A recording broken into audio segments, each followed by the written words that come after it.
Hey guys, this is my video journal number 1 for Bacchae.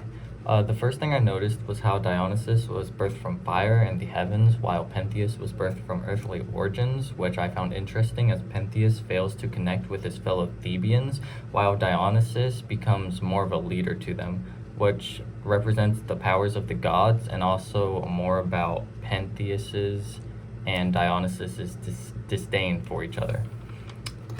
And then something that I noticed about the values was how one perspective that was pronounced during the play was sanity. We see the palace of Thebes crumble, and you can feel Pentheus's sanity slipping away as that happens. He loses control of himself and is easily persuaded to dress like a woman, which demonstrates not only his downfall, but also the necessity of controlling internal and external values or factors. And then another value from the play is opposition or duality, which is seen as the main characters take on different forms. So Dionysus is perceived as a god, but also as a stranger if he decides to take on that form. And then Pentheus is kind of this failed leader, who ends up switching roles with Dionysus as he becomes more and more thirsty for power.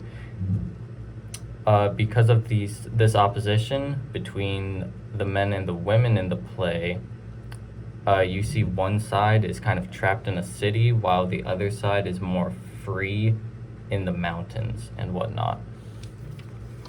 And then the third question, as I was reading the play, I wasn't really understanding the plot as to why Dionysus and Pentheus were fighting so much, which led me to look up some of the definitions to the words, where I realized that Maenad is a female follower of Dionysus, and it also literally translates to raving ones, where I started picking up on Dionysus's control over his followers. So that was pretty interesting.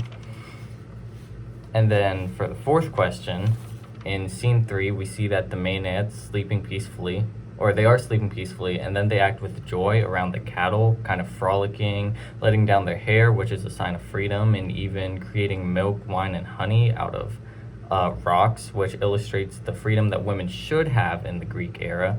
Yet Pentheus and the cowherds don't hold the same view, as the Maenads become hostile around them. And I think that the women are merely protecting their freedom and what they believe to be theirs, which warrants this hostility in order to stand their ground.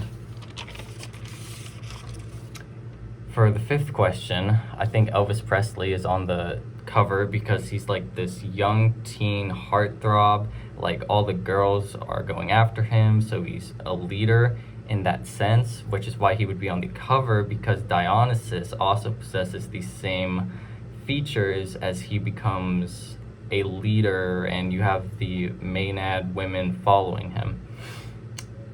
And then a couple of questions that I have is, what is the purpose of never bringing the Maenads onto the stage, and accordingly, why are they never given a voice throughout the play? And then what might this say about Greek society and feminism, if anything at all? And then back in high school, when I took AP Lit and we read Oedipus, Tiresias played a large role by being the blind soothsayer and revealing the truth to an ignorant Oedipus. In this play, what is the significance of Tiresias' speech where he calls Pentheus mad?